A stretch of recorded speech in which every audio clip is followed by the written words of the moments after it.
Pabor ka ba mga kapatid kung si Ramon Ang muna ang mamumuno sa ating bayan? Pag-usapan natin yan mga tol, samahan ninyo ko. I'm just a young nigga chillin' on it. First time I seen ice was a Alright mga kapatid, welcome ulit sa ating bagong video, reaction, review, commentary, opinion, criticism at kung ano-ano pa. Bago natin to simulan, itong topic na pag-uusapan natin ngayon, wag nyo munang kalimutan mag-subscribe dito sa ating YouTube channel. Kung bago ka pa lamang dito, baka di ka pa nakakapag-subscribe. At kung ikaw naman ay nanonood sa ating Facebook page, syempre wag mo rin kalimutan mag-follow and like. Nasa 143,000 na po tayo. Maraming salamat sa ating mga bagong kaibigan, sa mga nanonood. Yan. At meron tayong pag-uusapan ngayong araw na ito mga kapatid, no? Ayon dito sa balitang panonoorin natin, ito yung tinatawag na military reset. Ipinoposisyon daw mga kapatid para pansamantala muna mamuno sa ating bansa para sa tinatawag na military reset ang bilyonaryong si Ramon Ang. Kilala naman natin yon mga kapatid, di ba? Siya yung chairman ng San Miguel Corporation mga tol. At bukod doon, marami pa siyang negosyo, pero kilala natin siya as Ramon Ang. Lalong-lalo na nung panahon ng pandemic, napakarami talaga niyang natulungan mga tol. So ngayon, pag-usapan natin, ano ba tong tinatawag na military reset? So para sabay-sabay nating matutunan at malaman ang detalye mga kapatid, samahan ninyo ko at panoorin natin mula rito sa News 5. Alright, so wag na natin patagalin pa, panoorin na natin to mga tol. Pinoposisyon daw para pansamantalang mamuno sa bansa para sa tinatawag na military reset ang bilyonaryong negosyante na si Ramon Ang. Ang sagot ni Ang sa report na ito ni Bril Montalvo. Ito ang bilyonaryong negosyanteng si Ramon Ang, presidente at chairman ng San Miguel Corporation. Siya raw ang napipisil na mamuno muna ng bansa hanggang sa susunod na eleksyon. Base sa article na inilabas. Okay, so linawin ko lang mga kapatid, di ba kasi normal kapag sa ibang bansa o sa isang bansa, pagka nawala ang presidente, ang pumapalit dyan is yung vice-presidente. Pero since nga parehong may problema, alam nyo na mga tol, parehong may issue, yung ibang mga negosyante, mga tol, parang walang mapagkakatiwalaan sa kanila kasi parehong nasasangkot sa, sa mga issue Diba? So ngayon, ayon daw dito mga tol, sa politiko, ewan ko kung anong tawag dyan, article, napipisil daw ng mga negosyante dito sa bansa na si Ramon Ang na lang muna ang pumalit, no? Siya muna yung pansamantalang mamumuno sa ating bansa. Hindi kailangan ng halalan mga tol. Ang tawag dito is consensus caretaker mga tol. Ano yung consensus? Ibig sabihin mga tol, ito yung mga napag-usapan, napagkasunduan. Diba? Siya yung ilalagay muna dyan hanggang sa susunod na eleksyon, hanggang sa susunod na magkaroon na talaga ng bagong halal na presidente. Caretaker, syempre, siya muna yung mangangalaga, siya muna yung mamumuno sa ating bansa. Ngayon, ang tanong, kayo ba, ikaw, kayo, lahat kayo, pabor ba kayo dyan kung sakasakali, no? Ito yung napag-uusapan pa lang naman mga tol, no? Pero hindi pa natin alam kung ano yung sagot dito ni Ramon Ang. So tuloy natin tong balita. Muna ng bansa hanggang sa susunod na eleksyon. Base sa article na inilabas ng politico.com.ph, usap-usapan daw sa grupo ng nagbi-business ang posibilidad na maging consensus caretaker si Ang. Sa gitna iyan ng tumitinding problema ng bansa sa korupsyon. Ito, basahin natin yung nakalagay. The name of Bilyonaryo Ramon Ang is reportedly being floated in business circles as a potential consensus caretaker as the Marcos administration grapples with an escalating corruption scandal and deepening political fractures. Napakalinaw naman, di na natin kailangan tagalugin, di ba? So tuloy natin to. Caretaker si Ang. Sa gitna iyan ng tumitinding problema ng bansa sa korupsyon. Bukas daw sa ideyang yan ang iba pang mga bilyonaryo sa bansa, lalo na kapag lumala pa ang political paralysis at makaladkad pababa ang ekonomiya.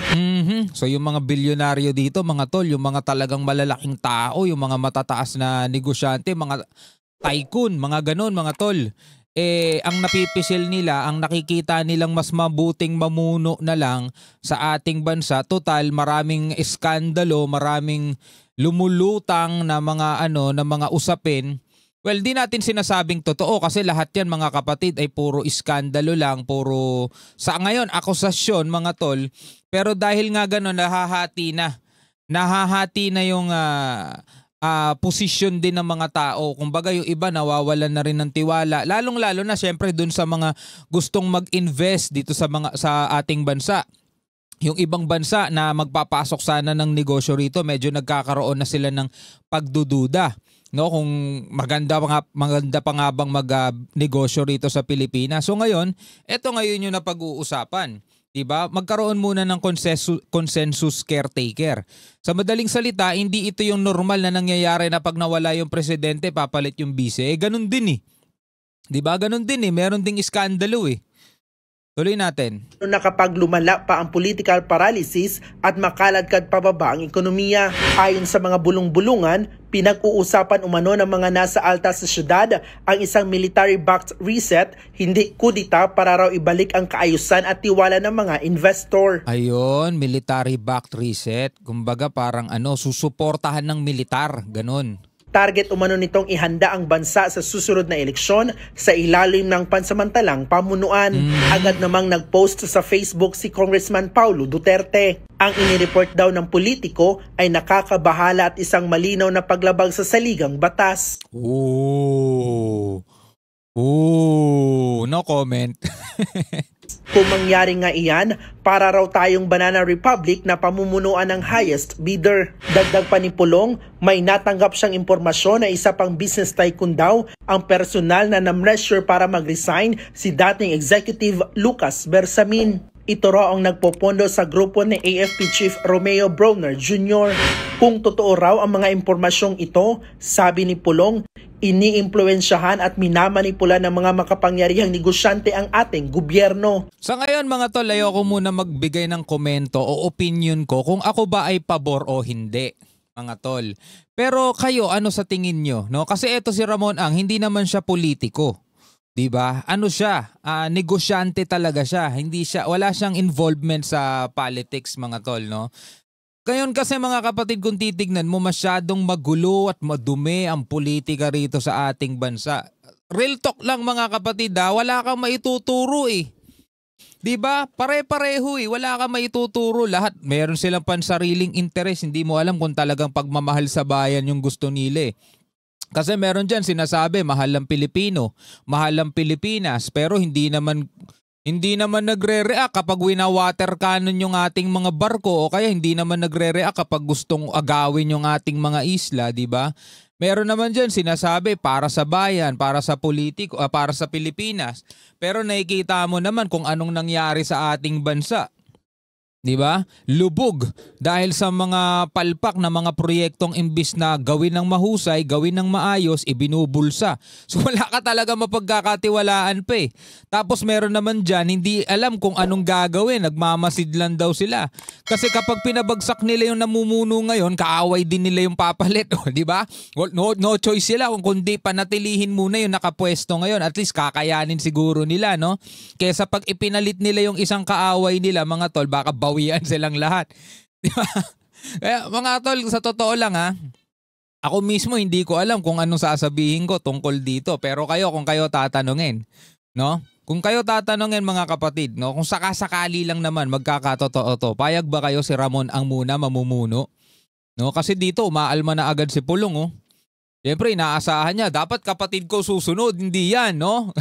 Parang ganon. Ibig sabihin, nakabalik na ang mga oligarch. Kasunod niyan, nag-post din sa Facebook si Ramon Ang.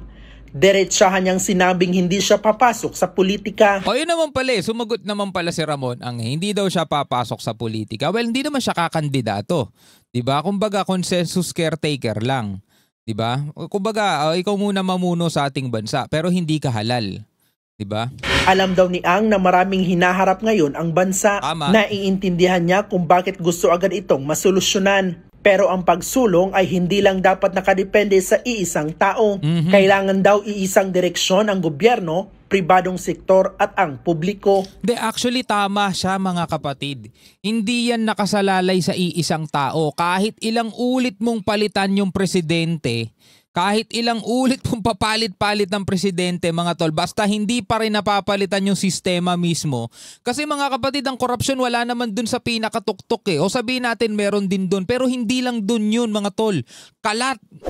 Kung titignan mo halos lahat ng halos lahat ng ahensya, hindi man lahat pero halos lahat ng ahensya ng gobyerno, DepEd, DPWH, lahat mga tol eh. Ano pa ba yung iba, di ba? SSS, PhilHealth, lahat mga tol nasasangkot. So kahit palitan mo ng palitan yung presidente mga tol, pero kung yun pa rin yung mga nagtatrabaho doon, yun pa rin yung mga nandoon mga tol, nandoon pa rin, umuusad pa rin yung korupsyon. Kahit nga sa mismong airport lang meron di ba? Yun ang problema mga tol. Hindi mo naman pwedeng palitan lahat yan, napakarami niyan. Diba? Bagsak ang ekonomiya nun pag ganun ang ginawa natin. Sa kasinong ipapalit natin, makasisigurado ba tayong ang ipapalit natin? Mahusay. Baka naman yung ipapalit natin, baka mas malala. Diba? Hindi natin alam. Tuloy natin. Samantala, nagbabala naman ang Malacanang kung totoo raw ng dayuhang pondo ang nasa likod ng umano'y planong destabilisasyon laban sa Marcos administration. May katotohanan at makikita po sa kanilang pag-iimbestiga na foreign funded itong kanilang isinasagawang rally, masasabi po natin ito'y pagtataksil sa bayan. Ayon kay Palace Press Officer Claire Castro, iniimbestigahan na ng AFP at PNP ang issue at hindi raw katanggap-tanggap na pinapakialaman ng ibang bansa ang politika ng Pilipinas. Ano sa tingin ninyo kung foreign? No? Kung foreign funded, ano kaya? Amerika o China? Ano sa tingin ninyo? No? Tuloy natin. Politika natin ay mukhang pinanghihimasukan na ng ibang bansa. So, hindi po maganda. Sana hindi po lumalim pa ang itong klase mga aktibidad kung nagpopondo lang naman din po ay ibang bansa. Wala pang pahayag ang Armed Forces of the Philippines kaugnay ng umano'y military-backed reset. Nagbabalita mula sa... Alright mga kapatid, so eto na nga. Ang umuugong na usap-usapan ngayon. Pero yan nagbigay na ng pahayag si Ramon ang mga tol. Pero alam niya naman, hindi naman natatapos yan dyan. May mga iba nga nagsasabi, hindi ako tatakbo. Pero later on, biglang magpapasa ng certificate of candidacy, di ba? So, pwede pa magbago-bago yan mga tol. Pero madlang people muna gusto kong tanongin. Kung kayo muna tatanungin mga tol, papayag ba kayo? Siyempre yung mga loyalists, hindi. Dapat si PBBM lang ang nakaupo dyan. Diba? Yung mga DDS naman, hindi. Dapat si Sara ang iuupo dyan. Mga ganon, mga tol, diba? Wala dun sa kakamping, walang pwede silang maiupo kasi wala naman sila sa posisyon ngayon So kaya tahimik sila. Pag inalis nila si PBBM, papalit si Sara, mas matinding kalaban nila yun. Oy, eto, real talk lang mga tol. Yan ang napapansin ko. Kaya hindi sila masyadong maingay ngayon, mga tol. So ngayon mga kapatid, bilang mga Pilipino, ano ang inyong masasabi dyan? Comment na lamang kayo sa ibaba. Hanggang sa muli, ako nga pala si Shobaldi. Peace out.